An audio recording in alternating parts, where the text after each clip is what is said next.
about their day, the ups and downs along the way. She's a cook, she's a chauffeur, she's a worker bee. First in the door and last to leave. Makes way less than the guy next door. She knows she's worth much more. Girl talk, girl talk. What's better than girl talk? Girl talk, girl talk. What's better than girl talk?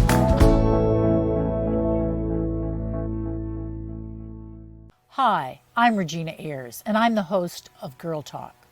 For those of you that are new to Girl Talk showcases women who are making a difference in their communities here in the Rogue Valley. It is a lively discussion of the opportunities, successes, and challenges that women face in their daily lives. It is election season 2020, and I am interviewing the women in the Rogue Valley who are running for elected office. I'm interviewing 14 of the women, but that's not all the women that are running for office. There are women running against men and women running against women. There's so many women that are running, and I'm so amazed that they are stepping up to take on what it means to run a campaign and to win an election. During the filming of the interviews, the catastrophic fires in Talent in Phoenix took place on September 8th. You will see in the interviews that some of the women were asked about the fire and others were not. And some of the women were not able to reschedule. I wish all the candidates the very best in their campaigns. Let's get started. And my first guest is Alex Spenser. Alex is running for U.S. House of Representatives right here in District 2. Welcome, Alex. Thank you so much. I'm pleased to be here. Great. Glad to have you. Well, now I have some experience in District 2. I was campaign manager for Carol Voisin, and she ran in 2006. And we traveled all across, so I know how large it is, 20 counties, 2/3 of the state. It's a real challenge. And she was the first woman to run for the position, but recently we've had two women. So Jamie McLeod Skinner ran in 2018, and now you're running. So it's really exciting. It's an open seat too, so that's changed. So really, yeah. So let's just get on with the interview, and let me give you that first question. Okay. So are you ready? Sure.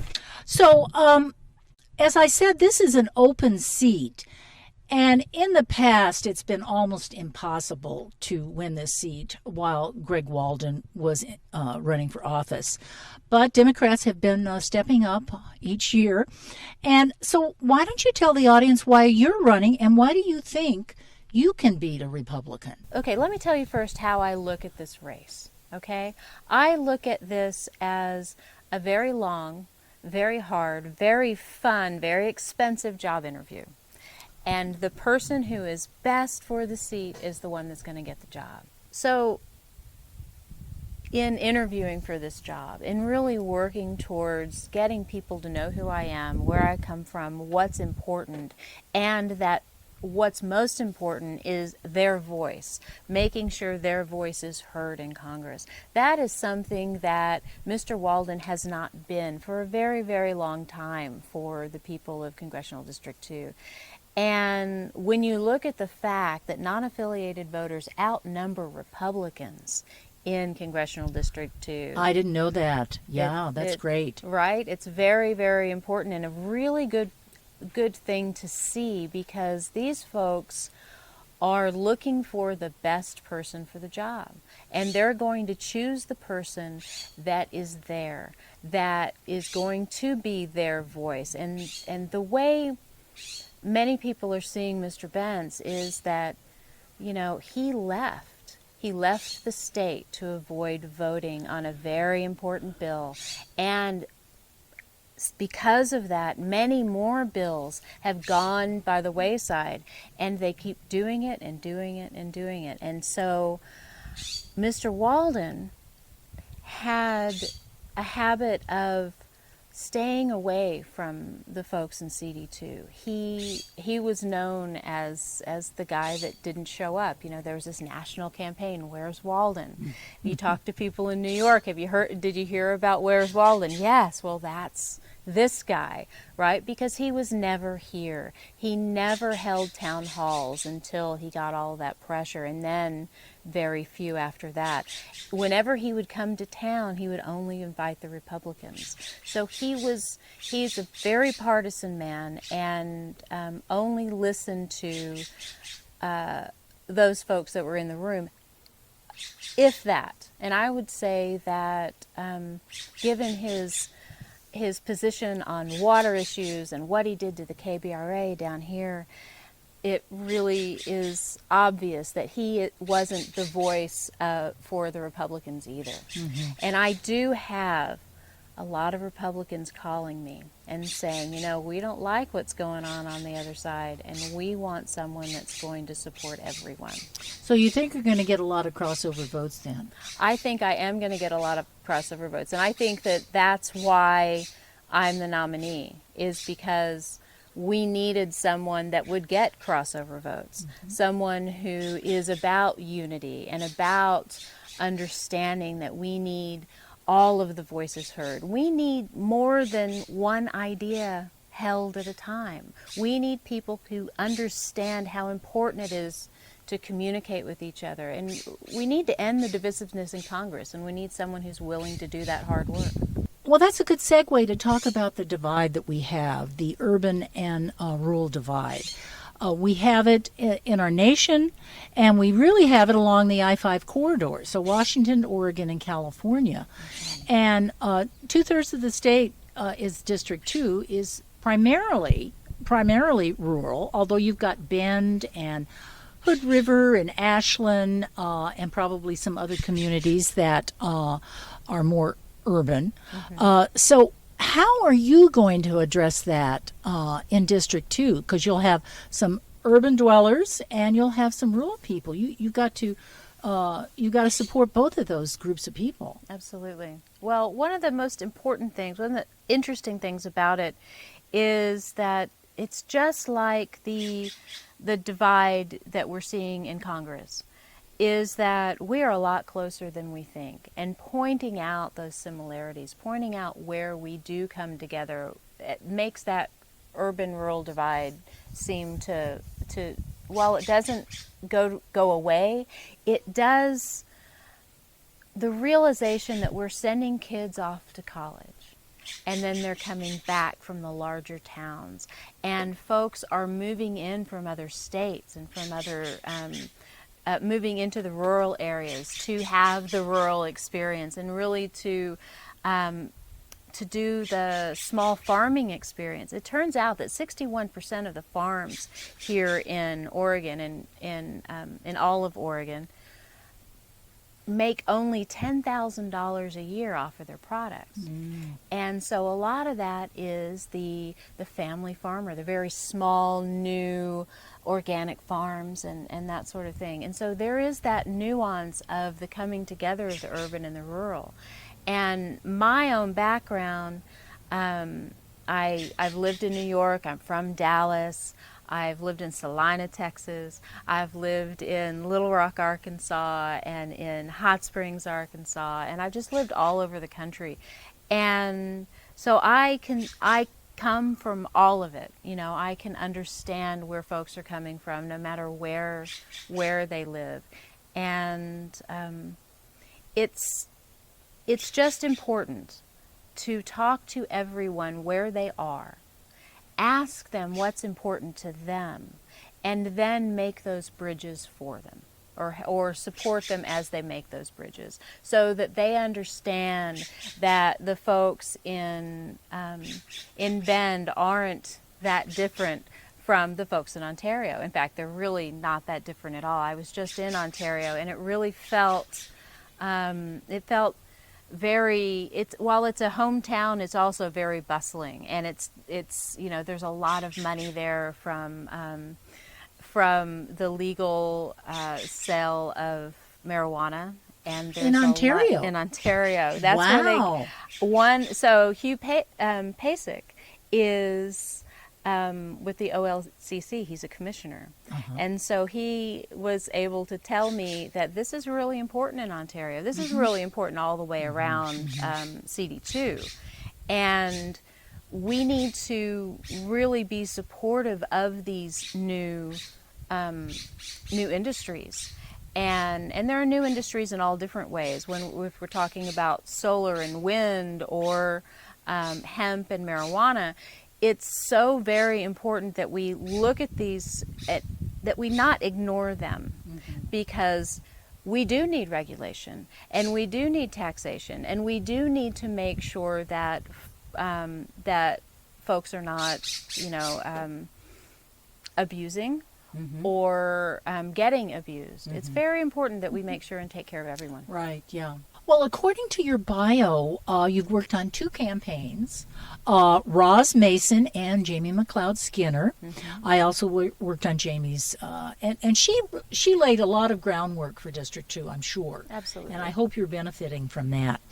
Now, Roz was actually running for the position, and she made a priority shift, and you took it on. You were working on the campaign. So, first of all, that was a big decision, I'm sure. And so what did you learn from working on those 2 campaigns that you're taking to your campaign now? Well, what I want to say first is, I'm so very grateful to both Jamie and Roz for allowing me that experience. I was just on Jamie's campaign for the very, very, very beginning. And then I worked with Roz through the first cycle, and then again this time. And what I learned most was how different it is. I was the campaign strategist for Roz Mason, so it's me and then there's Roz, right? And so we worked so closely together, and we were a team, and the work that I did was all encompassing, and it was wonderful and interesting and all of that. And then to become the candidate on the other side of that, it was so very different. And, I have a lot more respect for them. Not that I didn't respect them in the first place, because I did.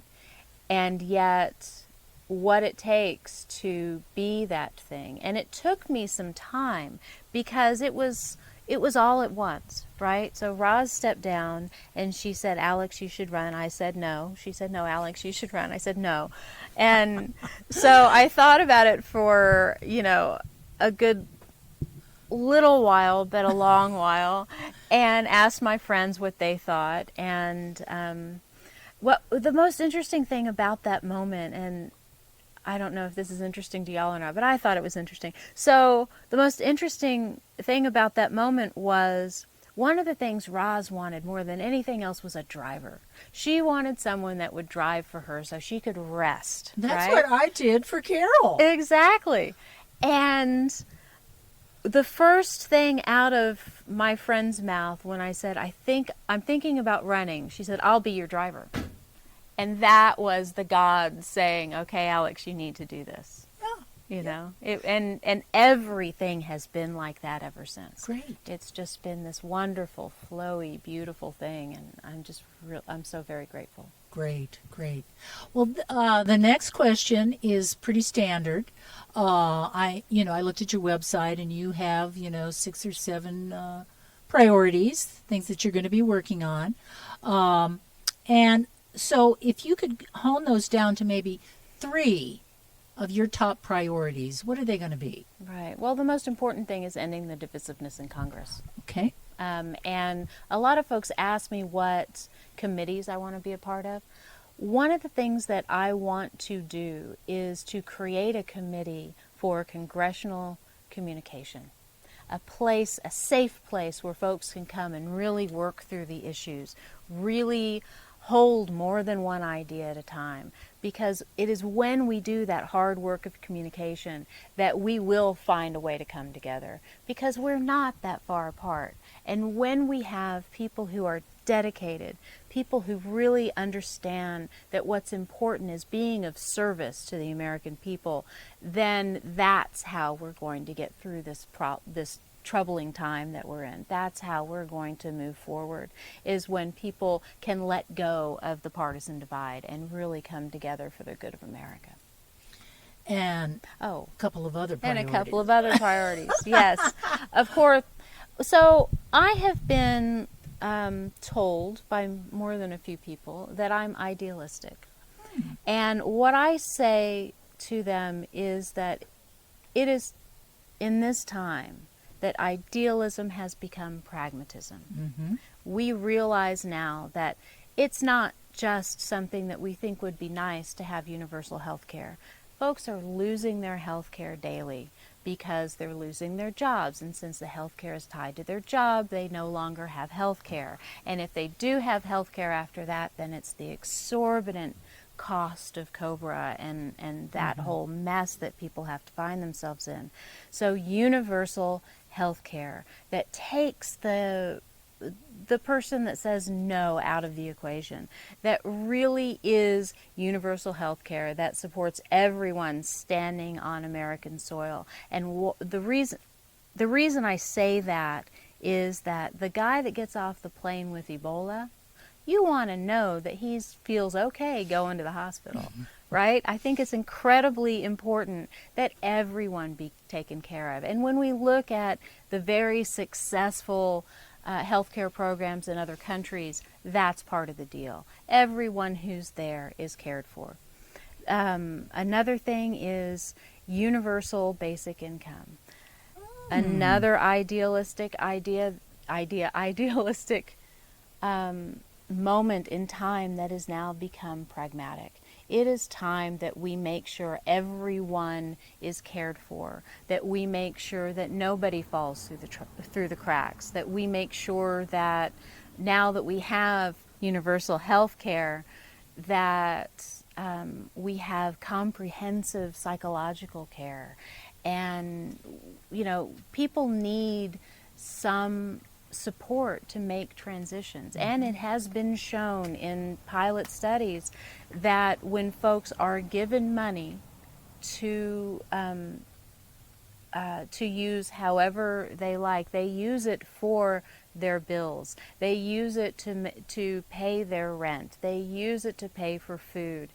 And the third thing is universal housing. We need to make sure that everybody has a house and a home, a place either that is affordable rental, and a path to ownership that is easy. We have lost home ownership in America, and it's become the privilege of the privileged.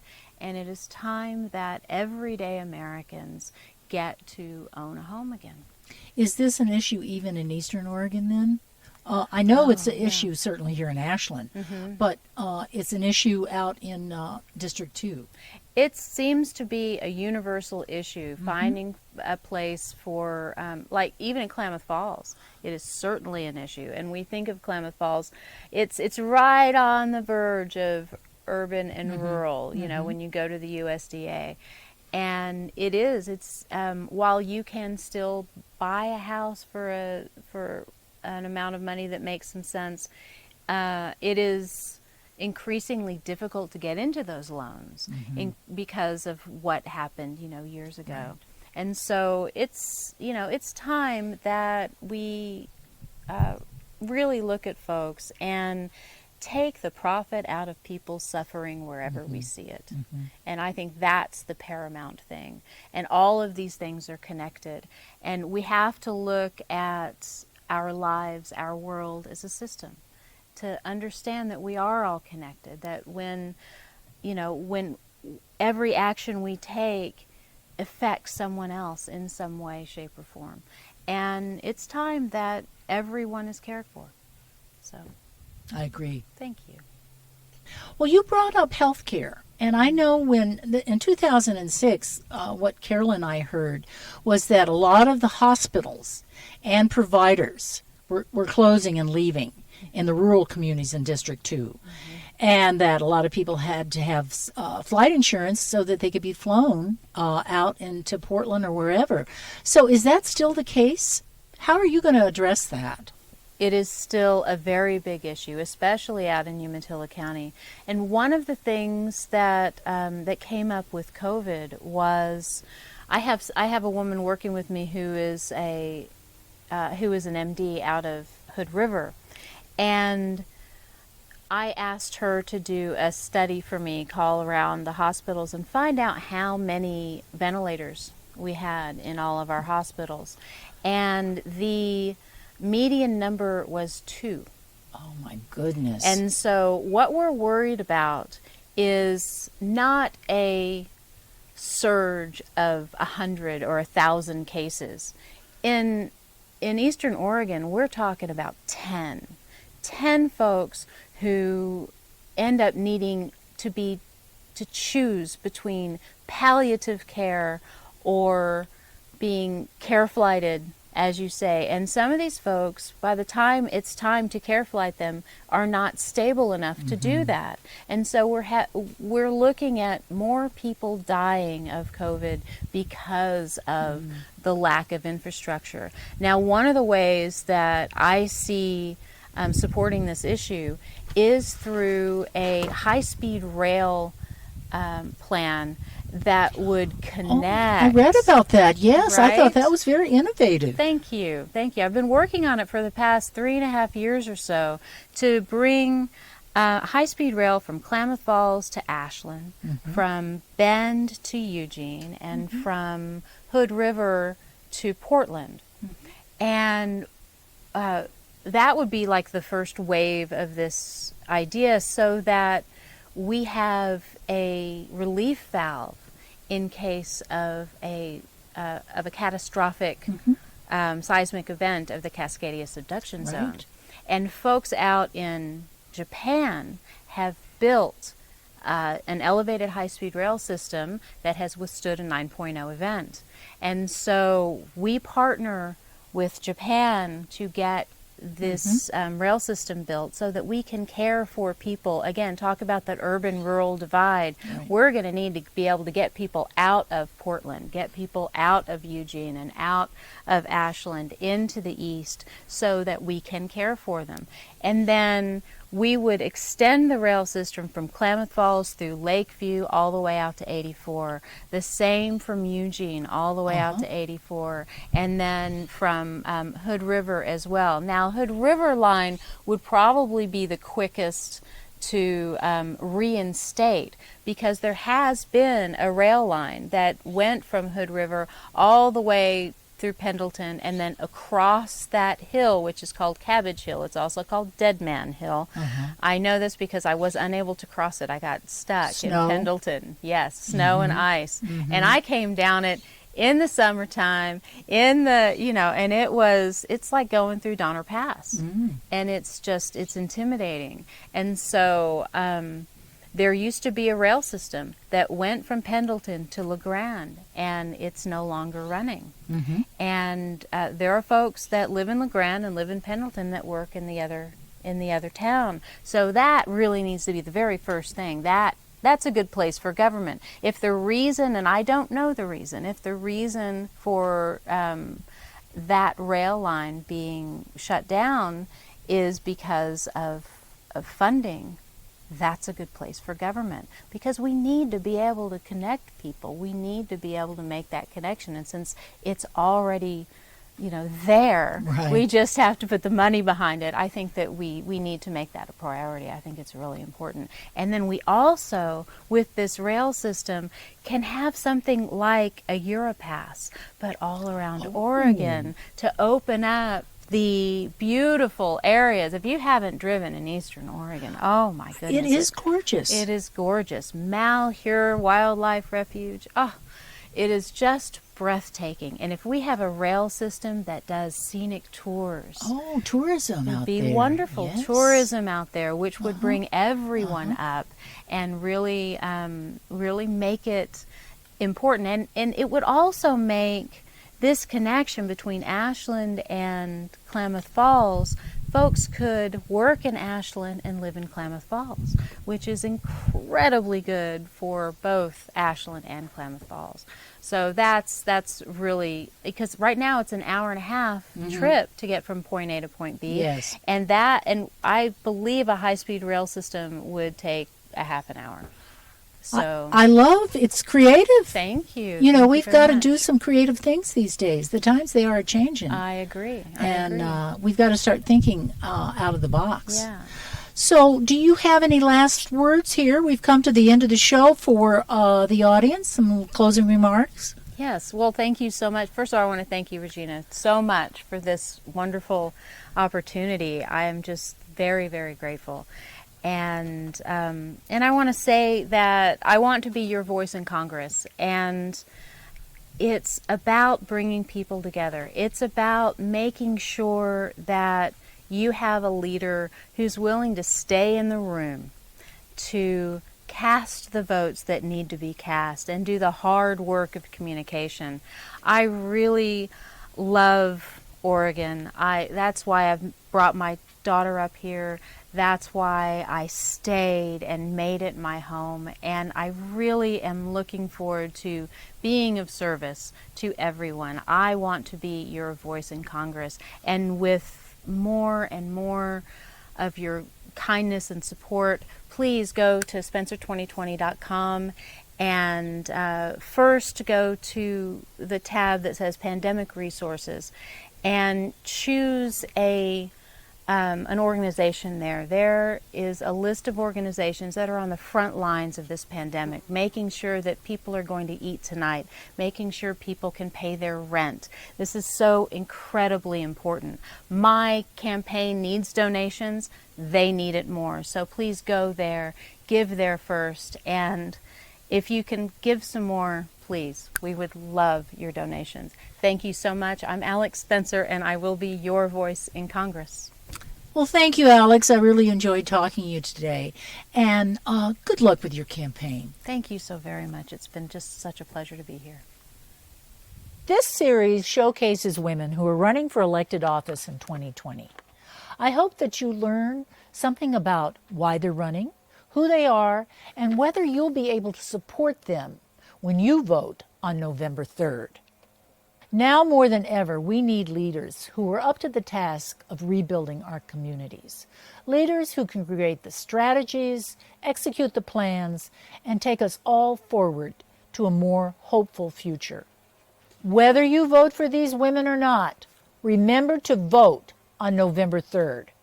Girl Talk can be seen on Channel 15 on Ashland HomeNet or Channel 182 on Spectrum, or always on demand at rvtv.sou.edu.